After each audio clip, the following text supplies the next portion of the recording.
morning, everyone. My name is Alex Gardner. I'm going to be the MC for the entire conference.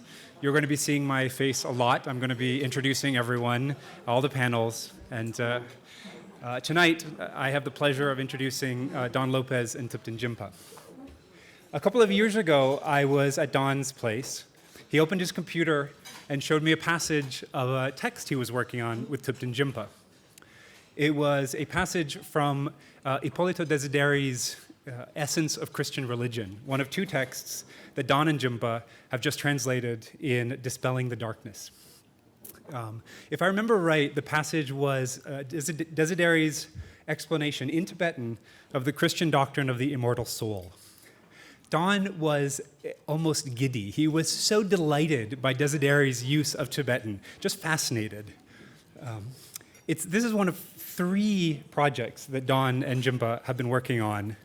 The two of them share a passion for Tibetan language, for Tibetan culture, for Tibetan Buddhism, and a urge to push that material out into the world.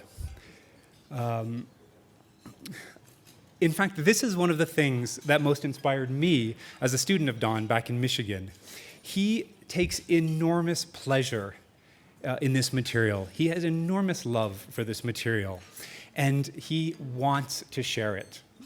He, through his teaching, through his training of graduate students, and through his many, many, many publications, whether that's an elegant exposition of Madhyamaka or an undergraduate textbook in Buddhism. Thupten Jinpa has a profound understanding of Tibetan grammar and Tibetan language, and a vast appreciation for the literature. His Holiness's, the Dalai Lama's personal interpreter for many years, he has published on Tibetan grammar, and he has produced, published, translated a number of books, and facilitated the translation of many more of Tibet's great masterpieces.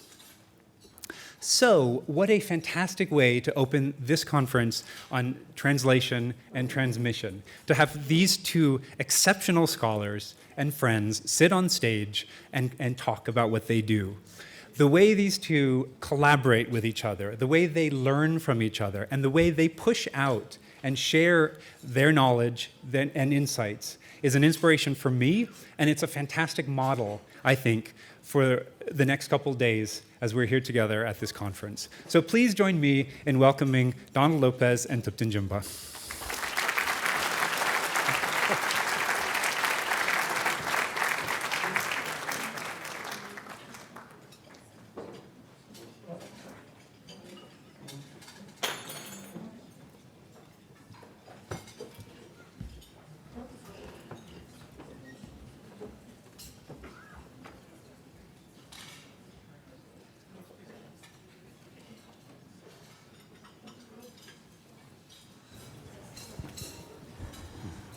So the original plan was for Alex to interview the two of us, and we decided not to do that. We thought we would just talk to each other without really considering how boring that would be for you to listen to. So we'll do our best to be entertaining. Those of you who attended the conference last time will remember that the evening speakers were Robert Thurman and Jeffrey Hopkins. And we're honored to be in their presence as the evening speakers at this conference, but we wanted to make clear that this is not the senior citizen part of the program. Jim is only 58, and I won't be 65 until midnight tonight, so I think we're still good. So we're here, I believe, because I'm an Inji who learned Tibetan in order to translate Tibetan texts into English.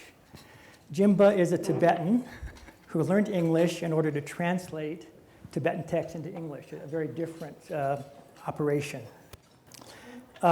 We come from different backgrounds.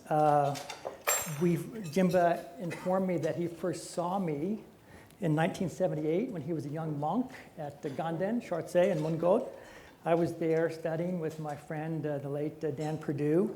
We didn't meet then, but we have met since. And so I think we're going to talk a bit about our individual trajectories and then the fact that we have come together to work on 3 books. One is Gendün Chöpel's Tangma, his work about his time in India. The second is Desideri's Refutation of Rebirth and Emptiness, which just came out. And the third, which is just in copy editing now, we've done a new translation of Gendün Chöpel's Desideri, his treatise on passion, his work on erotica. A work that, sadly, each of us is too old to really benefit from. Speak for yourself.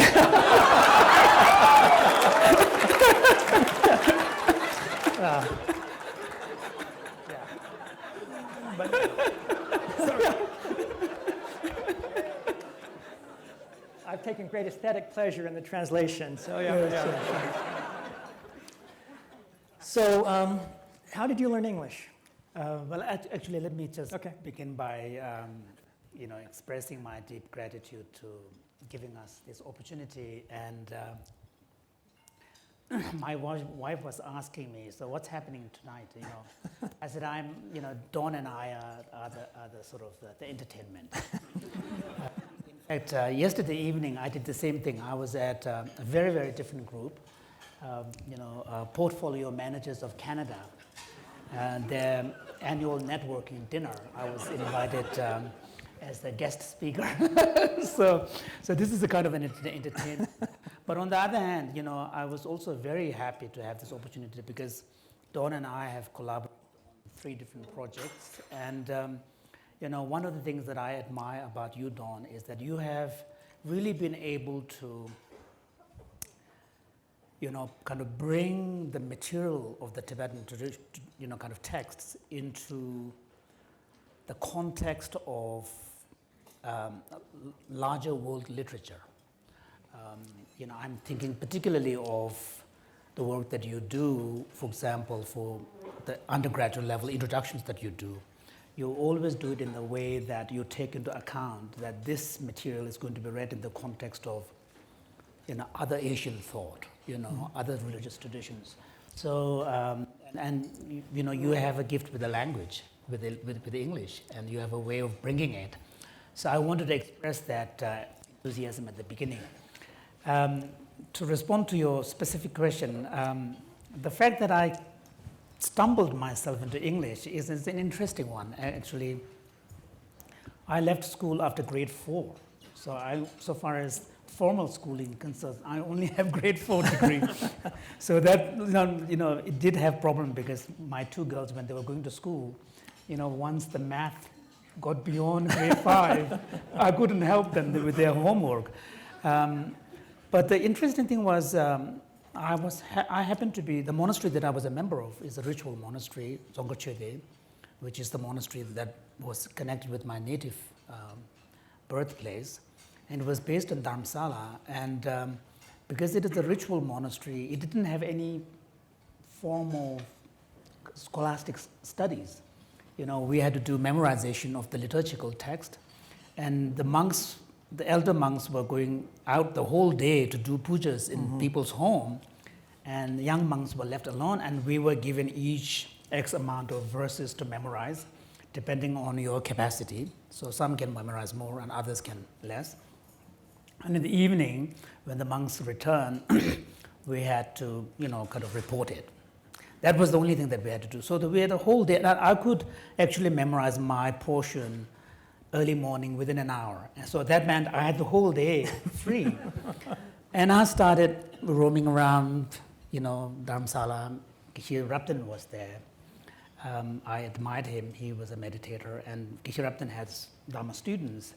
And I started hanging out with some of these hippies and managed to find an American recluse, actually, who didn't see himself as a hippie. He probably was fairly well off because he had rented a whole bungalow for himself.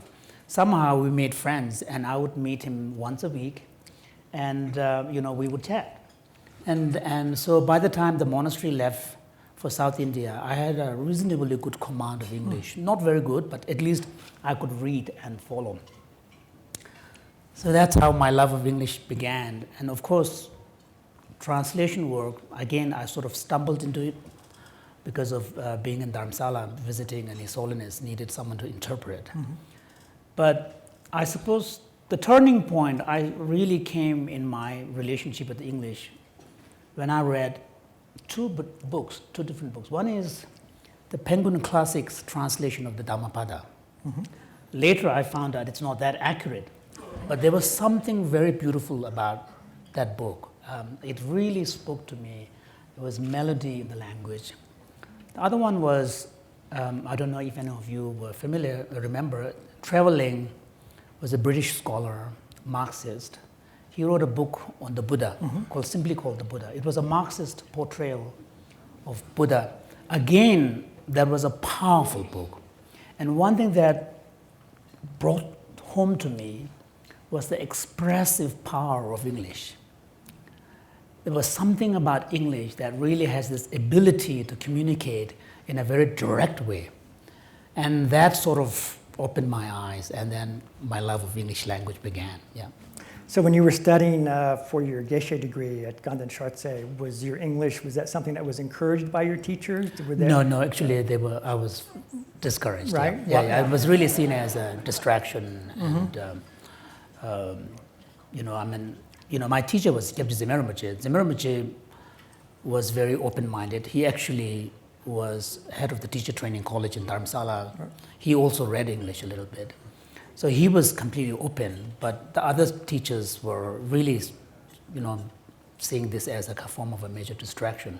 And for the first few years, I did keep it very low profile, yeah. And did they think it would lead you out of the monastery eventually? Oh yeah, definitely. Yeah, okay. And they were right. Yeah, they were right.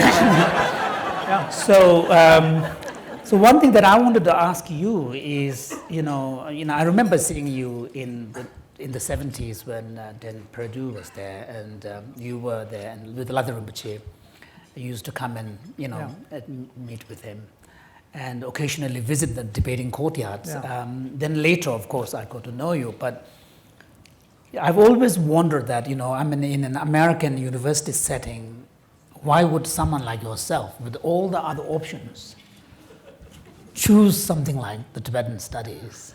Mm-hmm. So what was it that really led you to this? Well, I was in college at the University of Virginia. It was a time in which we had come to conclude that Western civilization was entirely bankrupt, that there was nothing of value at all in the European tradition, and that somehow some secret was to be found in what we used to call the Mystic East. And at that time, we used terms like Oriental philosophy, as if Hinduism and Taoism were somehow similar. They were all kind of just in this mix. And so I just started taking the few courses that were available then. And then in 1973, Jeffrey Hopkins was hired there. And he immediately started teaching us about colors and pots and fascinating topics. I mean, at that point I was hooked. So yeah, it was just the karma of him coming to that place at that time. I think that's really the reason, yeah. Wow. Yeah. But I mean, what was the thing that really sustained you? Because, it's one thing to be attracted initially. Yeah. But then you need to have something that would sustain you for all these. Well, I mean, I think once you've learned Tibetan and know how to translate Tibetan text, there's really no job open to you other than being an academic. So it's a practical. Yeah. No, there's something about, I think it's just, it's my fate to just enjoy translating. It's actually something I enjoy doing. If I have some time, I'll get out a text and work on that. That's my idea of fun, sadly. So, yeah. Thank you. Yeah. So we were, as all of my UVA friends sitting at the table there, it was a program that really tried to duplicate the monastic training of a Gelugpa Geshe in some sense. And so we started out with the debates and so forth. And as many people know, Jeffrey was a real taskmaster. Yeah. He was. Amazingly, we were assigned our dissertation topics. We had no choice. Oh, really? Wow. Okay. So I was told I had to translate the Swatantrika chapter of Jangya's Trungta. And so a study of Swatantrika, the great bestseller, came from that work. Anne Klein was assigned the Dodeba, the Sautrantika chapter. Dan Kozort was assigned Ganegye. So, that's kind of what we did. And so my liberation from that came when, after that was finished, I already had my first job at Middlebury College, Jeffrey. I'd worked on a text as part of the dissertation by Ngawang Dendar Tharapa. Yes. This, as Jean would say, Gelugpa polymath. He did a very interesting text on Chiktudeki Rikpa, the reasoning of the lack of being one in many that occurs in Umagyan. Very technical, quite interesting. Jeffrey wanted me to translate that, and I just thought, I have to get tenure. I have to succeed in the academy. One of the benefits that we had back then in the pre-TBRC days is that we actually had to look at books. And Jean had, as you know, these big, colorful codexes that all had 5 folios or sides on each page. And so as I was leafing through to get to my Chiktudeki every day, I found some other things that he'd written, including a commentary on the Heart Sutra. I thought to myself, well, that Heart Sutra, that's short. And so I ended up translating that, and that kind of got me into a book I did on the Heart Sutra, and a second book on that. I got 2 books out of the Heart Sutra, which maybe seemed like overkill, but it was. So it was really by going away from getting out of the really sort of high-tech Gelugpa Tsenyi stuff, again, by reading Gelugpa authors, that kind of got me out of that particular model. And so from there, I felt kind of liberated to do a lot of other things. Yeah. It's interesting, speaking of Jeffrey Hopkins, when of course, I never imagined that I would be actually working on translation. I mean, I knew that I loved English, but at the monastery, English was, for me, a language of enjoyment. I read novels. I always liked reading novels and kind of semi-historical kind of, novels. And so it was only when I accidentally happened to be translating for His Holiness that I had to take the relationship between my own Buddhist studies background and the English language, the medium. Somehow I had to take the relationship of that seriously. Then the question of how do I train myself? 2 things. One was I was very lucky to meet a German woman who was a student of Songrubache. And it turned out she had, for several years, been a professional translator at the United Nations. So when I found that out, I actually asked her for tips. And some of the tips she gave me was actually very impressive and very useful, because one of the things she said is that never forget people are there to listen to the speaker, not to you. Fantastic teaching on humility. The other one was, she said, as much as possible, always use the first person language. If the person has said, when I was so-and-so, you also say when I was so-and-so. Now, for a Tibetan, that was tough, especially, first of all, we don't tend to use the first-person language that much in our language. You can have a whole conversation without actually using the first-person pronoun, Kavapega. There's no pronoun there. We're going, just down the road, much there. So it's a sort of a language that tends to be very sharp using first person.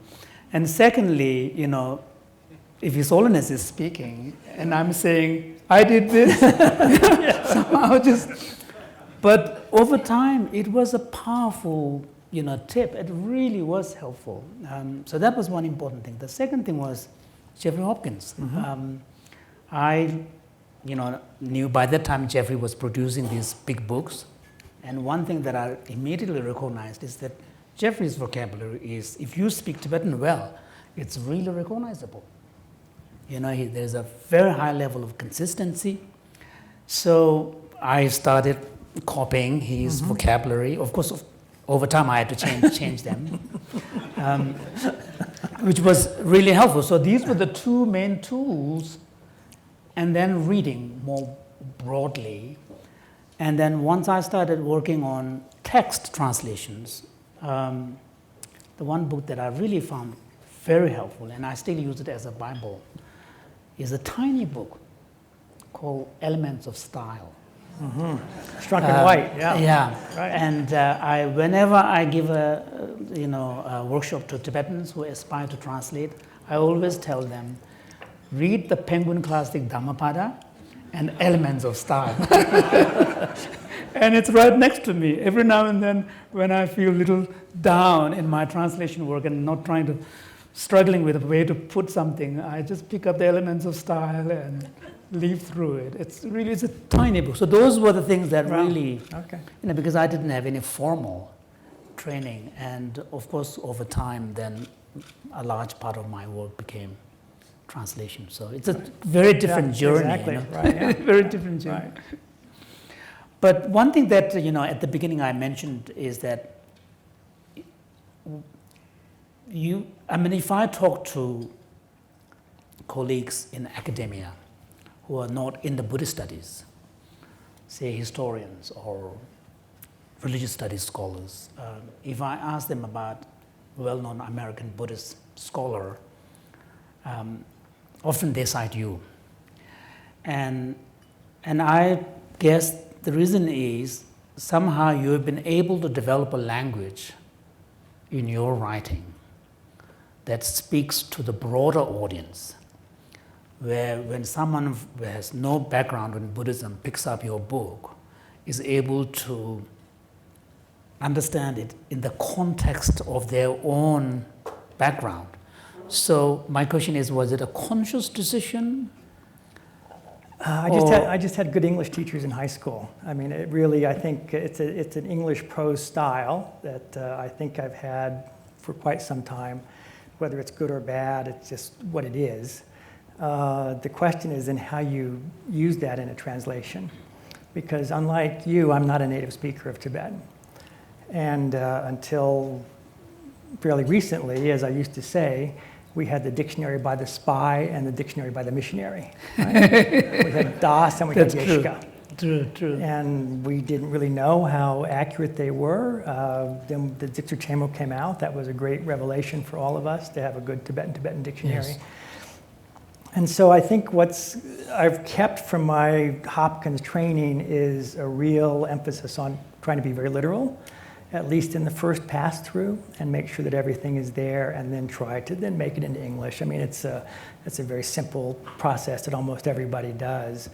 But and we can talk about our collaboration later, but it's a great benefit for me to talk to someone who is a native speaker, because we're always bound by the dictionary we have available to us. Sure. And nuance is often lost. And so I remember when I did all of the Gendün Chöpel's poetry, and you had looked at it and helped me with a few things, and I asked you finally what you thought about it. You said, well, yeah, that's very accurate. It's very hard to capture his style. I took that to heart, but it is, poetry is difficult, as you know, right? Yeah. Right. But I was particularly thinking of the series that you did for Princeton. The Princeton series, the Princeton Readings in Religion. This was really more of an editorial project, and this was a frustration that I felt as a teacher of Asian religions in the 1980s, that we just had these same, anthologies that just had the Bhagavad Gita, the Upanishads, the Dhammapada, which is not one of my favorites.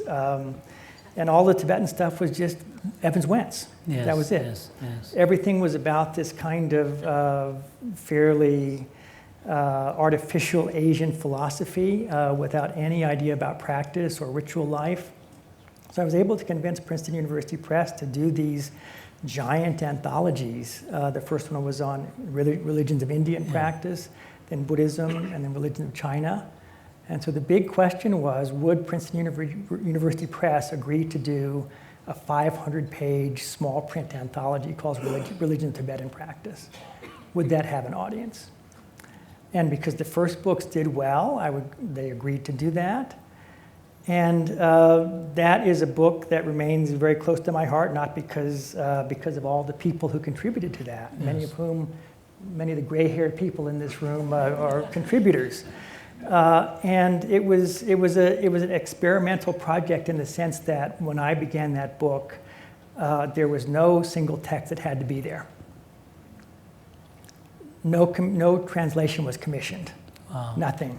Wow. I just wrote to everybody, and I said, what do you have sitting on your hard drive that you haven't published yet? And Roger Jackson had a Nunez text, Cyrus Stearns had a great text, David Germano had a lot of great stuff, Janet Gyatso, Anne Klein, something on Hale. I did a couple things myself.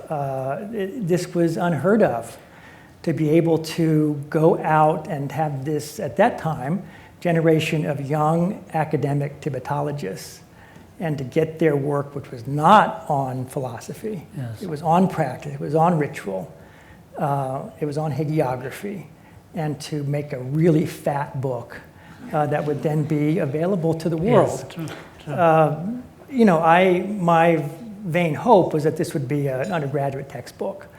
And because I'm the editor, I still use it in my classes, but my graduate students always tell me, the students have no idea what this is about. It's too hard for undergraduates. Yes, yeah. But that's something that, you know, to be able to, it was a kind of a sea change in the way that Asian religions were taught in this country, just by making the text available. If there are no translations, we're finished, right? I never use a textbook in a class. I only use works in translation because it's got to be a conversation between the student and the text, and the textbook author is just a third voice that we don't need present there because it's often wrong anyway, right? Yeah, that's interesting, yeah. So, but you have, of course, the Library of Tibetan Classics. So can you talk a bit about the origin of that? I mean, one of the, although the translation series are more well known, of course understandable because this is an English audience, speaking audience. The original idea behind the compilation was really more for the Tibetans, and particularly the younger generation, because when younger generations outside the monastic setting gets interested and they want to study something, where do they start? You know, there's over 100 volumes of Kangyur, over 200 volumes of Tengyur, and if you look at the Sumbums, the collected works of the great masters, you know, each of them has at least more than 5. So you're talking about literally thousands and thousands of texts. So my vision was to really create a manageable collection, and I was inspired by the Harvard idea. What was it, 6x5 bookshelf? Yeah. Anything that is worth knowing about the Western civilization, classical civilization, should be in that bookshelf, on that bookshelf. That was the kind of rough idea that I have. Of course, I was thinking about the potential for translation as well, but originally, primarily, it was really for the Tibetan-speaking world, and to reproduce these texts with all the modern conventions of editing, paragraph breaks, subheadings, comprehensive list of contents, good introduction, all citations sourced, so that I also wanted to set a kind of create a culture of printing these texts in Tibetan. So, of course, when the first volumes came out, some of my senior colleagues were actually quite shocked.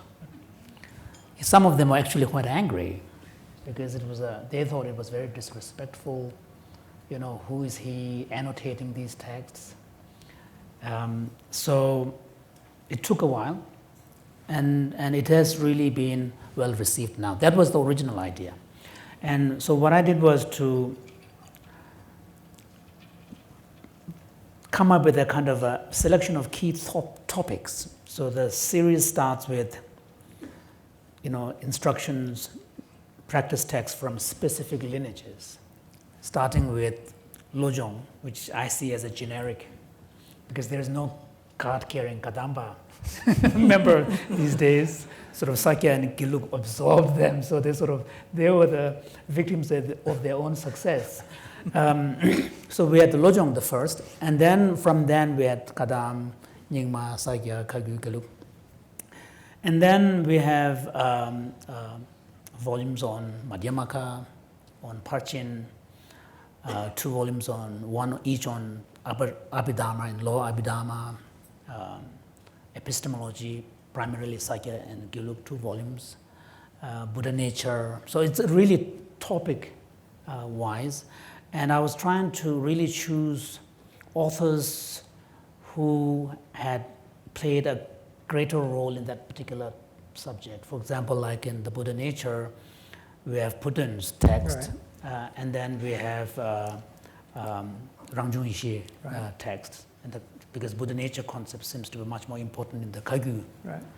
Buddha nature thinking. And then we have, so we chose texts that are more, that sort of more natural for the author and the tradition. And then the translation project began. Right. And for the translation again, once we agreed that it was wisdom that is going to do the printing, I sat down with Tim McNeil and David, who is here, David Kittelstrom. He has been my long-term editor. David is there. And right from the beginning, before we agreed on the contract, I said, I want a huge say in the actual designing of the layout of the text. Because very few people appreciate the impact of the aesthetics. Mm-hmm. When you open a book, the empty spaces, the spaces between the lines, how the texts are laid out, makes a huge impact. And I know it because I read a lot of Western books. So I know it. Sometimes there are books, after 2 or 3 pages, you don't feel like reading it, and you don't know quite why. And it's the size of the font. So Wisdom was completely open to this. And also, I said, you have to create a separate imprint. It's a recognizable classical text. Yeah. And then we together developed an editorial guideline of 20-something pages on how to cite the citations. And I said, one of the things that I really don't want is the way in which subjects are numbered. 1 point, 2 point, 3 point, 5 point. I mean, who in his right mind is going to have the time or the patience or the ability to track subject? all the, now we know that the research from the neuroscience shows that we don't have a capacity to retain more than 3 items at any given moment. And there is even a term for this. It's called attention filter. So imagine having 8 degrees at the beginning of a subject. Nobody's going to. It doesn't make any sense. I said, I don't want any of that. I want a very simple system, but at the same time traceable to the order in which the subjects appear, so that at least the structure of the text, if you look at the subject, you will get a full sense. Yeah. So those kind of things worked out, and so there was a lot of forethought behind the project, and then of course most of the work is outsourced. Other people do it. Well, speaking for myself, doing one right now. For my sins, I'm translating the entire Gendün Chöpel. This is taking for the back series, to, for the series, I said for my sins. This is going back to my training at Virginia, and I can't tell you what a joy it to have a Tibetan text with footnotes. All the quotes are looked up. Every single quote is looked up, and for those of you who are old enough to remember when you couldn't Google a passage, we actually used to get out the Peking edition of the Gangyur and scan, in the sense that you just go and look for that quote. And it took hours and hours and hours, and that's the way you looked up quotes. And so to have all those quotes looked up is such a great benefit, so thank you. Thank you, But so one of the books that you did yourself was the Book of Gadam. Yes, And certainly the sayings of the Gadamba Geshes are famous for being very difficult to understand. So is there any Tibetan text, I'm using that as an example, that you have trouble reading? Well, the Book of Kadam was not that difficult, but the Lojong Gyatso text, the mind training, there were some sections of the text which were really almost impossible. And because the language is so archaic? No, partly is that, and some of them had a little bit of Pempo dialect, and for those I could ask senior Pempo kind of Tibetans. And, so that was not a big problem. But the problem is sometimes there are allusions to stories which you don't have a clue. And so those stories may have been so obvious at that given time within a particular cultural context. But for us, almost 1,000 years down the line, so if those who are more discerning readers of the mind training will know, if you look at the footnote, once in a while, there's a note saying this is a tentative translation of this passage. So you do have to produce the book, and you can't leave it incomplete. So you come up with a reading, and you're not so sure. So you annotate it and say, this is a tentative suggested reading, but the Tibetan text is obscure. So in Lojong Gyatso, there were few of those, not many. But in the Book of Kadam, I did have to do quite a lot of reading because I wasn't familiar with the Book of Kadam, except for citations and quotations. But and so I had to do a fair bit of study myself, and I did ask people around, but not surprisingly, there were not many people who actually knew the content of the Book of Kadam. Some lamas had the Lung transmission. Among the Gelug lamas, the Tabor Rinpoche and Ratu Tongla, both of them have the Lung. But other than that, that's on the specific, very few lamas actually knew the content of the Book of Kadam. And so I read quite extensively because within the Gelug tradition, Yongzi Shigyaltsen and the second Dalai Lama, they were key figures in the dissemination of the Book of Kadam within the Gelug tradition. So I read quite extensively. So there were few sections like that, but more difficult section was in the Lojong Gyatso text. All right. So maybe we'll turn to our collaboration. Yes, I had translated Gendün Chöpel's work on Madhyamaka, the Lüdru Gongkhen. And I remember visiting Geshe in Cambridge in 1997 to talk about that text. And then after that, I translated as much of his poetry as I could find. But I felt that his most important work, his Tamgyu Serki Tangma, his 600-page account of his time in India, the work that he most valued, needed to be translated, but it was long. And so we had a conversation over Skype in which we just decided, let's do this. And we got NEH Collaborative Translation Grant, and we set to work. And what we did was just divide it up. I think we did like every other chapter, right? And we would trade it back and forth. And it was a very interesting process to do it that way because at least from my side, of course, there were things I just didn't get, and you got them, so that was great, so thank you. But when you sent your translations back to me, I felt that they were a little bit too, they weren't strict enough. They were somewhat almost moving toward paraphrase.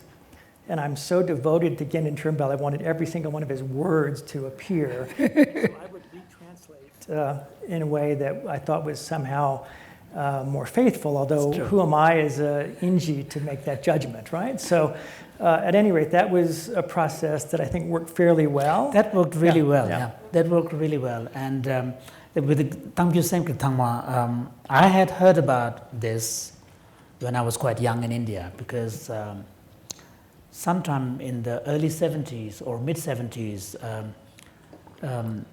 half of the first chapter was published in Varanasi, by someone who managed to get the manuscript. So I heard about this. I've read that section, And then when finally the 3-volume collected works came out, this was in the mid-90s, Yeah. Someone gave me a copy, and actually I was in retreat, I was doing Vajrayogini retreat. I couldn't resist, so while I was doing retreat, in between the sessions, I read the whole 3 volumes. And I was fascinated by the Tamgyu Sertang, so when we had the opportunity to work on this, I was really pleased. And this process was very interesting. I suppose because I'm a native Tibetan speaker, when I produce translation, I'm more worried about its communication in the target language. I'm not worried too much about my understanding of the text. So, whereas when you are working on it, you're more worried about the understanding of the text rather than conveying it in the target language. So, what Dawn would translate, actually, I would see it to be a bit more too literal, so I would revise it. And what I had translated, Dawn would find it a little too liberal, so he would put the literal side back in it. And then, so when we went through this twice, ended up actually quite, I'm quite happy. There are still sections where I would have preferred it to be a bit more liberal style. I had it last, so. But I thought it really worked out well. It worked out this. And one of the things that I noticed is, because I've done some books for His Holiness, like The Universe in a Single Atom and Beyond Religion and Ethics for the New Millennium. And I've always worked with a colleague, an English-British colleague. And I found out working in collaboration on a project is much more enjoyable. Because otherwise, translation work and writing work is very solitary. And it sort of sits there on your desk, Whereas if you have a colleague that you're working, you have a kind of a responsibility to your colleague. And also in the conversation, So I found that to be really, really helpful. Actually quite. And I think we both found it to just be an astounding text. It's so fascinating, just unlike anything I'd ever read in Tibetan, ever. Yes. And I remember you saying, and I thought I didn't hear you right when you first said this. You said, "I'm so glad we did this because it'll be so useful to young Tibetans." So what are you talking about? It's written in Tibetan. This is, he finished in 1941. It's not that hard. And you said, no. Young Tibetans cannot read this. They have to read it in English, right? Yeah. So a lot of young Tibetans who read English now read this. And I encourage them to actually use this to help them improve their written Tibetan. Because the Tibetan, they can read side by side. And also one of the remarkable thing about this book is you can really see in Gendün Chöpel a product of the high culture of Tibet, high intellectual tradition. He's able to, when he's commenting on a particular custom in India, he's able to draw from Vinaya, or he's able to talk about Kavya literature, and he's talking about, Putin said this, or Tsongkhapa said that, or they've been arguing about this mantra, but actually if they had looked at the Sanskrit properly, there wouldn't be any dispute. Right. So he's able to really pull from so many different directions, and and I would also, not just Tibetans, I would actually encourage all the scholars and students who actually love Tibetan tradition to read this. Gendün Chöpel's Tamgyu Sedang really provides you a very, very broad background. And there's a beautiful line in Ngodogen where it talks about a particular type of meditation, which is so interconnected that when you are focusing on one component, it affects all of them. So there's a imagery of an Indian machine in the old kind of mechanical object. So when you pull in one, probably it's talking about water wheel. So when you pull in one side, every part of it is shaken. So Gendün Chöpel's book, this book is really like that. He's able to bring his vast background to bear upon any particular topic that he's addressing. And it gives you this appreciation of this kind of broad background and the cultural context, because Tibetan civilization, particularly the written one, is very Indic. Absolutely, as he says, right? Yeah, I mean, Chapter, he talks about it all the time. And the Indic civilization, in Tibet, even though Tibetan translators were so dogmatic, they were terrified of translating anything that is not Buddhist, to the point that we don't have, Patanjali, Yoga Sutra Patanjali or Bhagavad Gita or any of these, which are great world classics. Right. And they need to be in Tibetan now. We don't have them. But at the same time, because of the importance of culture, most Tibetan scholars know the Purana stories, the mythologies, because they are there in the Buddhist sources. So I think reading this, that was one of the reasons why I was really very keen to get this book out into English, partly to help the Tibetans. Yeah, okay. So then we did a second book that just came out, I guess, in March. This is the Desideri. So this is a different story. So as you know, Ippolito Desideri was this Jesuit who went to Tibet and wrote lengthy refutations of rebirth and emptiness in Tibetan. These had not been translated into English, and an Italian from Desideri's hometown of Pistoia in Tuscany contacted me and said, would you please translate these? And I said, I can't deal with the Vatican. I don't want to go there and try to get the text. And he said, no, I'll handle that part for you. So he got me into the Jesuit archives, and I was able to get very good PDFs of these texts. And Jim and I were at a teaching at Lehigh of His Holiness, and I sent him the PDF of this work refuting rebirth. The next day at breakfast, he said, we got to do this together. So this was a different project because I felt I finally had the advantage over you, because this was Tibetan written by an Inji. That it was written by an Italian who learned Tibetan, who was not a native speaker, and so had a style that would probably be actually easier for me to read than for you in some ways. We found that the text itself was so incredibly long that we couldn't translate the whole thing as we'd promised to do.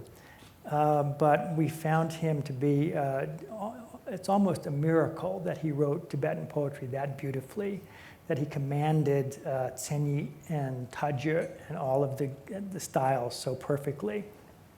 He wrote this refutation of rebirth with the standard Gakshak Bong Sum, right? The refuting the opponent, presenting your own system, Rang Shakpa, and then Zerba Bongwa. And he didn't even get to Rangluk. It's 450 pages before he gets to Rangluk. So it would have been much longer, and so we translated some parts of that, and then the entire refutation of emptiness, which was very interesting.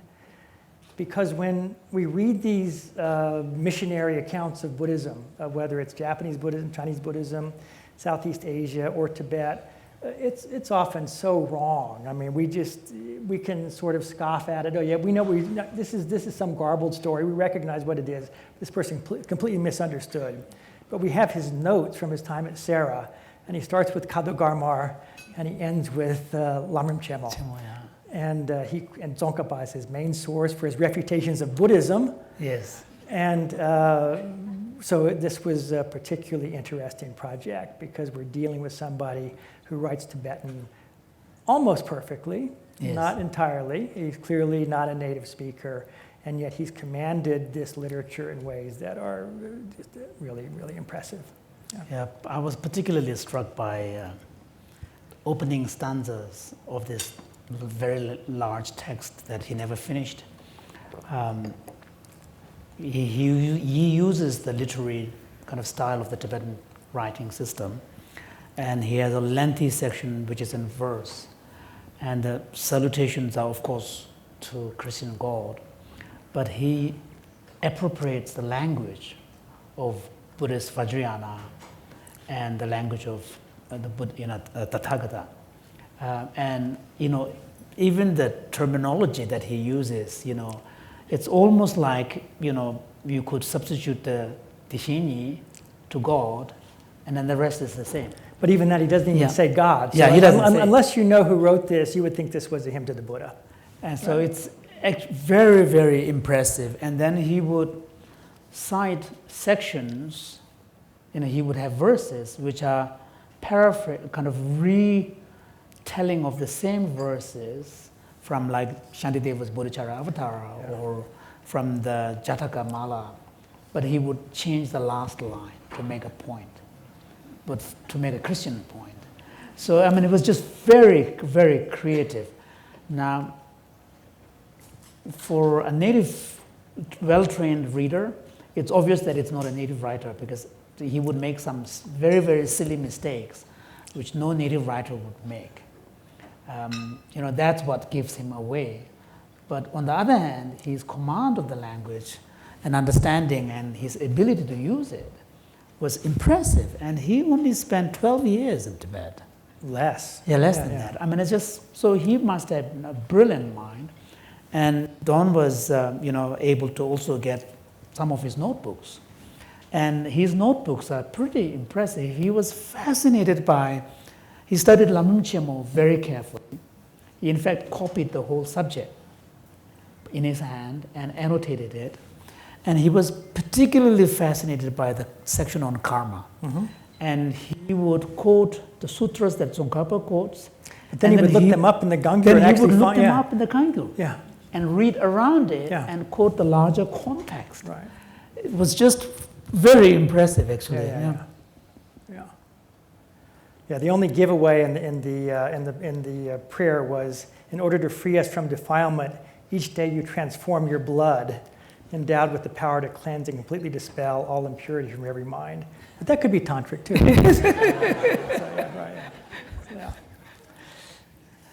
And also, the shorter text that we translated, which is the Introduction to the Essence of Christianity, which is essentially... It's a catechism. It's a catechism, Catholic catechism. But the preamble of that, which is about 1/3 of the text, is a very cogently written Tibetan text. There he presents his complete argument against philosophy of emptiness and rebirth.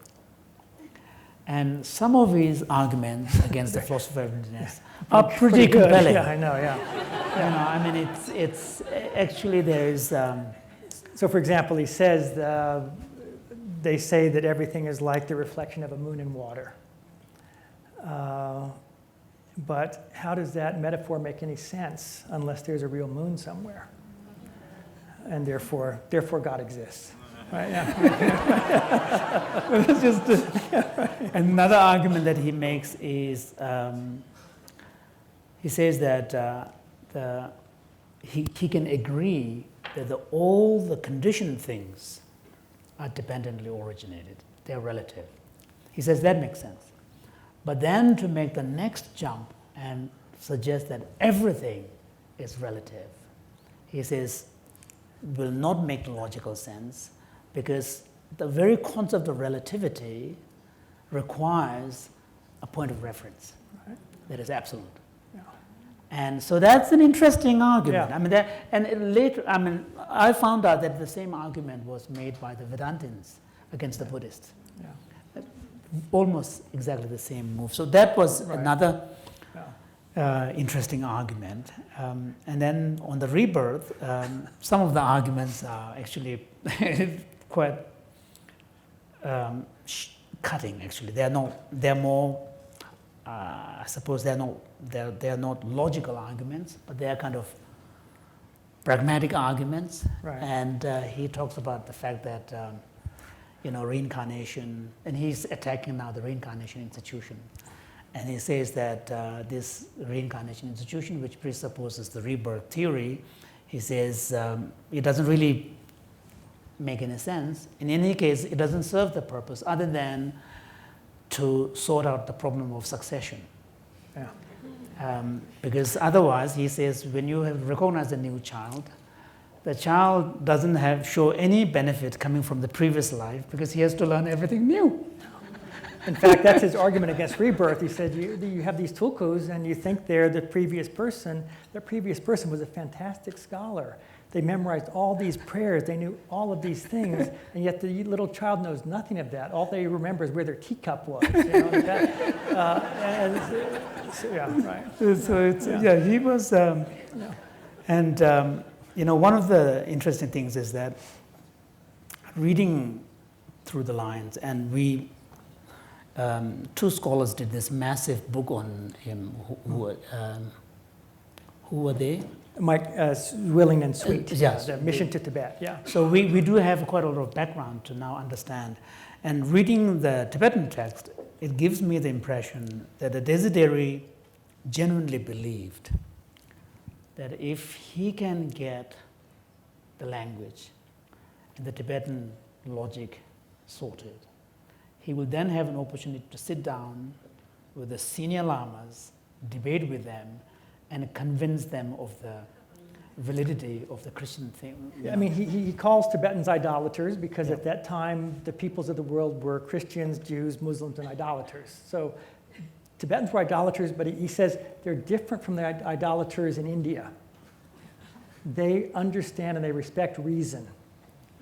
He praises the Tibetan mentality over and over again. And so he basically felt that conversion is not going to work through the usual baptism and all these things that typically missionaries do.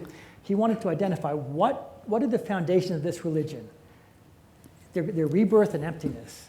So if I can refute those two on the debating courtyard, write a text that will refute those two doctrines, all of the Geshes and Lamas will convert, then the whole country will become Christian. So he had a top-down strategy. Yeah. And sadly, he was the Pope kicked him out of Tibet in 1721. He never finished this work, and it was never read by a Tibetan, ever. And was never put into English until now, right? It's true. Yeah. I mean, a copy came to Dharamsala. Someone smuggled it out of Vatican. I think they photocopied it. And I heard it. I heard about this from someone. Then I asked His Holiness.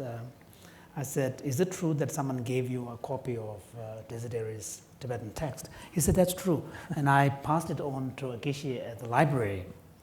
And later I found out the Geshe at the library had actually lost it. So I don't know whether he actually lost it or he deliberately lost it. Right. Yeah. So, and then I guess we should turn to our most recent collaboration. The project is the one that is a bit more problematic or slightly embarrassing. But on the other hand, I mean, basically, I think we felt that all of Gendün Chöpel's his own writings, not his translations necessarily, but his own writings should all be in English. Yeah. And you have done that a lot. I mean, with the Madhyamaka text. So Tony Huber had done the Lamyik, so that's there. The Ludwigungen is there. The poetry is there. Now the Serki Tangma is there. There's another text that had already been translated, which we felt should be retranslated. Yes. And I was particularly interested in trying to see if we can do it in a verse form, which is the original text is in a verse form. And one of the things about Gendün Chöpel is his poetry in Tibetan is really brilliant. I, in fact, remember seeing a handwritten copy of one of his poems, which Sukang Lajam, Mrs. Sukang, brought with her after her husband passed away.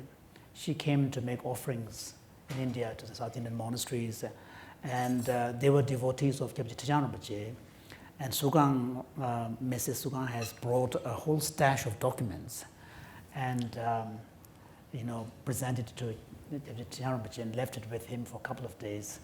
And Gyabje Tejano Rinpoche has shared it with Dzemir Rinpoche, who was my teacher, and I was a young student. And one day Dzemir Rinpoche showed me Gendün Chöpel's handwritten poem and said, "This is how a poem should be written." And that was the poem that he wrote on impermanence, and also it's the poem that tells the story of when he gave up his robes in Calcutta. So which has been translated in your. So, and Döbe Tenjo, although it's ostensibly a treatise on Erotica, in which he was trying to, and one of the things about Gendün Chöpel is that he was really trying to make sure that all the aspects of the Indic culture is really fully present in Tibet. And in the Erotica side, although there were a few texts translated, and Mipam wrote a text, but he felt it wasn't somehow fully represented, so he was trying to fill that gap. But the text itself is written in beautiful poetry. Yeah. There are sections of it which are very descriptive, and kind of he's just going through the motions of the Indian Kama Sutra tradition. But wherever there are original parts where he's bringing, they're brilliant. I mean, and one of the things about Gendün Chöpel is he's very good as an ironist. And also, he likes to complain. He's always had a little bit of chip on his shoulder that somehow he was never fully recognized properly. People are always, fascinated by power and fame, and nobody seems to really appreciate the real gem that is him. And so, there's even in the poem that you translated that he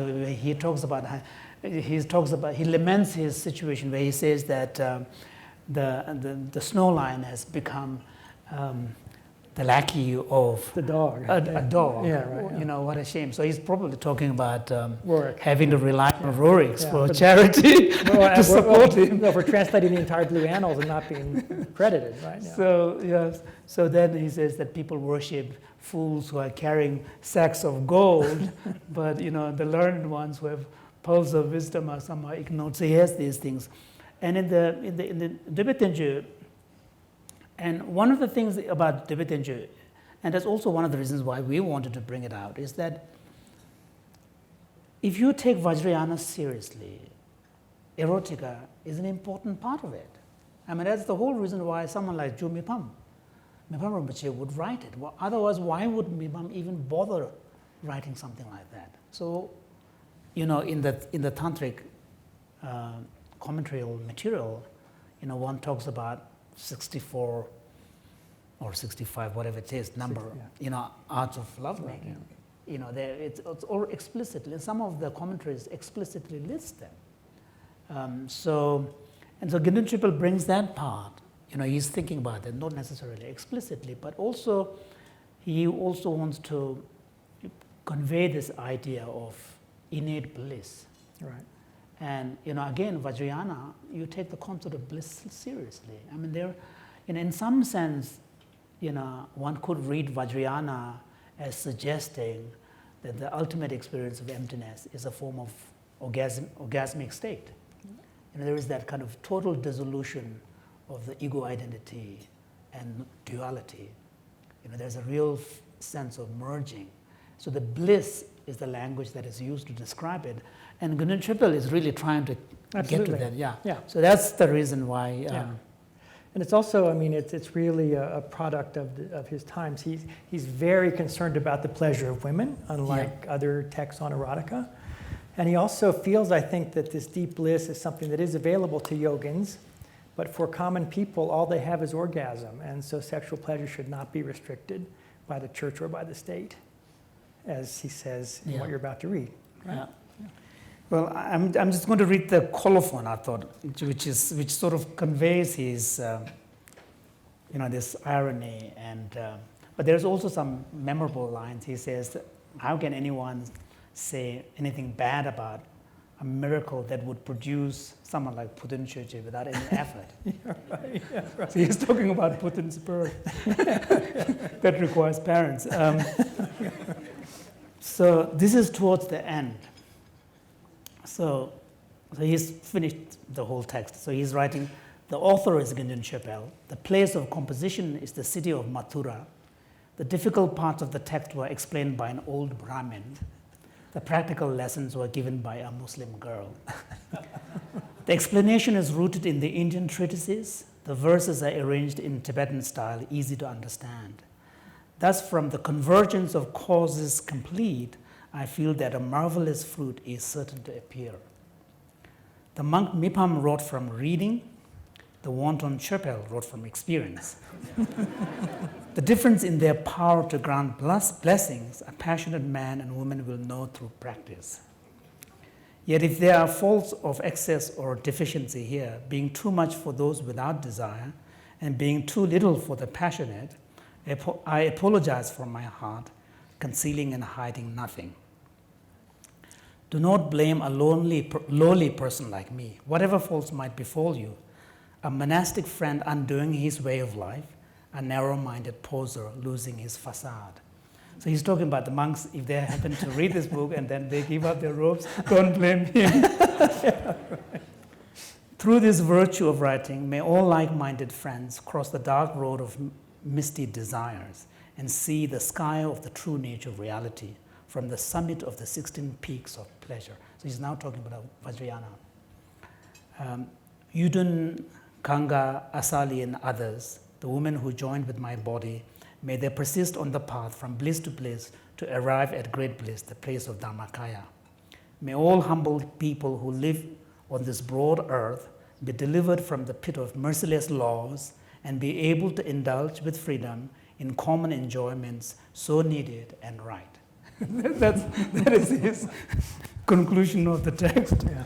Right. So you can see that he has a way of really conveying this kind of feeling in a quite a powerful way, very, very direct, and also a sense of humor. Because he always, Thupten and Kungtang and Zapatun, the three of them, in their hands, Tibetan language becomes a powerful weapon for expressing irony. There's this tongue-in-cheek, there's a little twist, and trying to convey that in English is a tough thing, right. But I think, up to a point, I think you can. That was what I was trying to say when Don sent me all those poems of Gendün Chöpel, and we did some, Skype sessions, right. And, I was saying, here he is trying to make this emphasis. It's one thing to convey the content, but something else. Tone, right? Yeah, it's a tone. Right, yeah. Sometimes the way you say it is more important than actually what is said. And in those kind of situations, then the language, the relationship between two different languages gets right. very complicated, yeah. Yeah.